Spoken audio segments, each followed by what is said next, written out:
l'actualité en Afrique de l'Ouest ce mardi est marquée par l'arrestation de l'ancien président burkinabé Paul-Henri Sandaogo Damiba au Togo, renversé en 2022.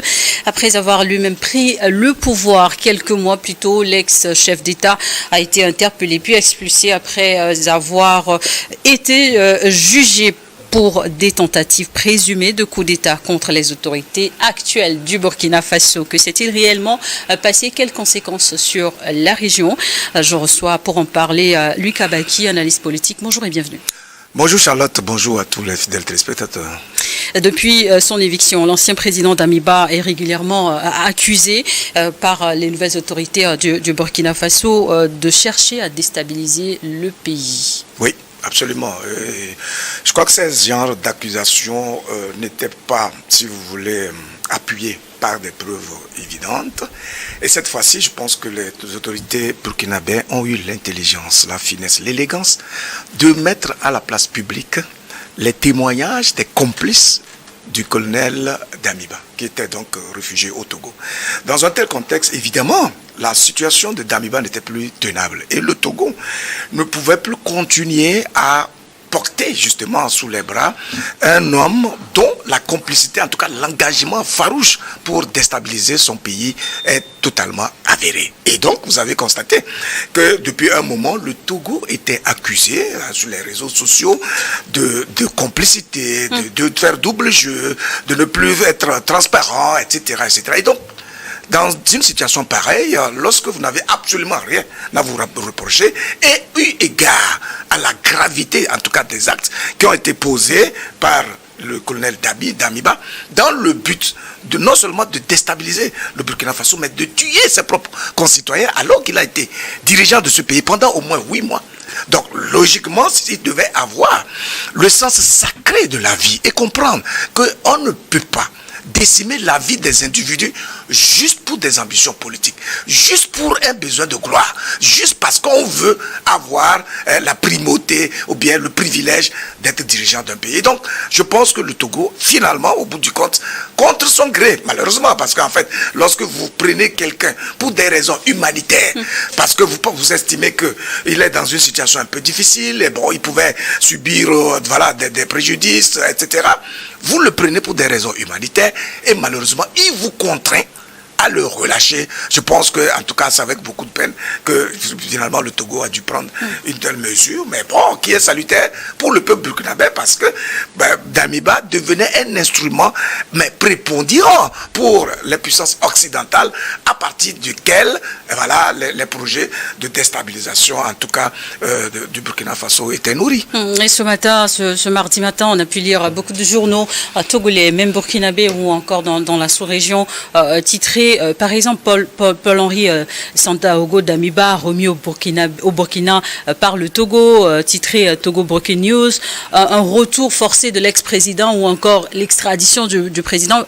Réellement, que sait-on des conditions dans lesquelles il a été sorti du pays? Était-ce une extradition, une expulsion finalement? Tel que, en tout cas, mes sources m'ont renseigné, il s'agit là d'une extradition parce que le vendredi passé, il y a eu une audience à la cour d'appel. On a vu un mouvement un peu particulier où il y avait une présence massive des corps habillés, des militaires. C'est vrai, il y avait une audience militaire là-bas, mais aussi il y a eu une audience à partir de laquelle la justice togolaise a émis un avis. Parce que dans cette procédure d'extradition, il s'agit d'émettre un avis. Il ne s'agit pas de prendre une décision, ce n'est pas un arrêt, c'est un avis favorable qui doit donc permettre à l'État justement de s'acquitter. L'avis, l'État pouvait, pour des raisons politiques, ne pas s'aligner à l'avis favorable de la justice. Mais, vu le contexte dans lequel on se retrouve, et tel que je l'ai dit, je pense que c'est l'occasion pour le colonel Damiba, une fois sur le territoire burkinabé, afin de donner sa part de vérité et de dire à quel point il est innocent, justement, dans ce coup-là, qui est quand même assez révélé et connu par le monde entier. Je pense que véritablement, nos dirigeants doivent comprendre que ce n'est pas parce qu'ils sont dirigeants, ce n'est pas parce qu'ils sont sur le piédestal de l'État que leur vie vale plus que celle des autres concitoyens. Voyez-vous? Et donc, ils devraient, justement, à partir de ce privilège-là, être les premiers à travailler pour préserver la vie humaine, pour entretenir la vie humaine, pour faire en sorte que les citoyens puissent voir en eux des modèles inspirants. C'est quand même dommage qu'on puisse dire qu'un dirigeant qui a eu donc cette responsabilité de diriger son pays puisse se rendre complice ou même acteur prépondérant, voilà, des projets qui constituent des sources de décimation de ses propres concitoyens. Et depuis sa chute en octobre 2022, Damiba, on le disait en début d'émission, est régulièrement accusé de tentatives de déstabilisation. Ces accusations vous paraissent-elles finalement crédibles? Il a eu le temps de nier à plusieurs reprises à travers les médias internationaux. Je crois que notre confrère aîné Alain Foucault a eu à lui poser ce genre de questions. Il a toujours nié sa responsabilité, voilà, dans ce genre de projet. Mais il se trouve que les faits sont têtus. Voilà pourquoi les dirigeants burkinabés se sont vus obligés de mettre à la place publique des témoignages des gens avec qui ils conspiraient contre l'État burkinabé. Alors, donc, s'il n'a rien à se reprocher, tant mieux. Alors là, il a le temps précisément d'aller se justifier devant la justice burkinabé. On espère tout simplement qu'il y aurait une justice véritablement équitable, voyez-vous, et les droits donc de toutes les parties seront respectés, de sorte que la vérité puisse éclater. Mais en tout état de cause, vu l'allure même du colonel Damiba et tous les propos qu'il avait eu à tenir au moment où on le renversait, etc., ça montre clairement qu'en fait, il n'a pas démordu par rapport à son projet de requérir, ou en tout cas de reprendre le pouvoir. Et donc, dans un tel contexte, on pense que en tout état de cause, il doit en être pour quelque chose. Mais ce ne sont que des indices. Alors là, c'est la justice qui va finir par nous clarifier sur ce sujet, en tout cas, d'engagement du Burkina Faso. Mais c'est quand même triste qu'un pays entier comme celui du Burkina Faso puisse subir aussi continuellement des actes de terrorisme, etc. Et qu'on réalise au bout du compte qu'il y a des complicités internes à ce pays-là pour justement tuer des innocents tous les jours. C'est malheureux. Damiba en exil au Togo depuis 2022, mais comment interpréter le timing de cette arrestation plus de 3 ans après son renversement? Non, c'est très simple. C'est ce que nous étions en train de dire.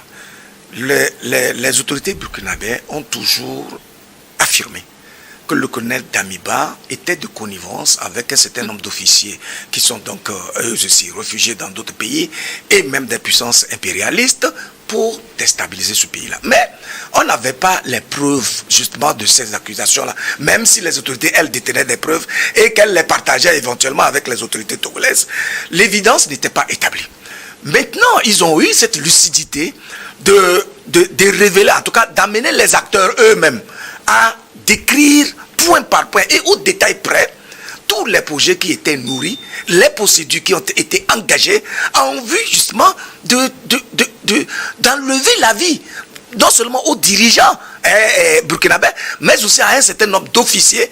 Et le but justement, c'est de reprendre le pouvoir.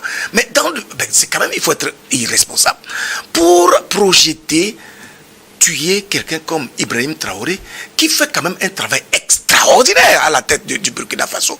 Parce que depuis qu'il est venu, vous voyez tout le travail de fond qui est en train d'être fait à partir de son leadership, où le pays est en train de se reconstruire de façon littérale, l'armée est en train d'être véritablement au front, et donc de coincer véritablement les terroristes, et tout le travail sur le plan du développement, de l'économie, de la croissance, et de la restructuration même de la société burkinabé. Mais qui mieux que Ibrahim Traoré pourrait faire un tel travail? Et donc, normalement, pour tout citoyen lucide, il ne pourrait que prier pour la vie d'un individu comme celui-là, qui se révèle être finalement un homme providentiel pour ce pays. Voyez? Donc, si au-delà des actions qu'il est en train de mener, il y a des gens qui conspirent contre lui et qui veulent véritablement lui enlever la vie, c'est vrai, on peut tout simplement comprendre que oui, c'est humain, parce que lorsque vous avez été renversé de façon brutale, ça laisse un goût d'inachevé, votre orgueil est blessé.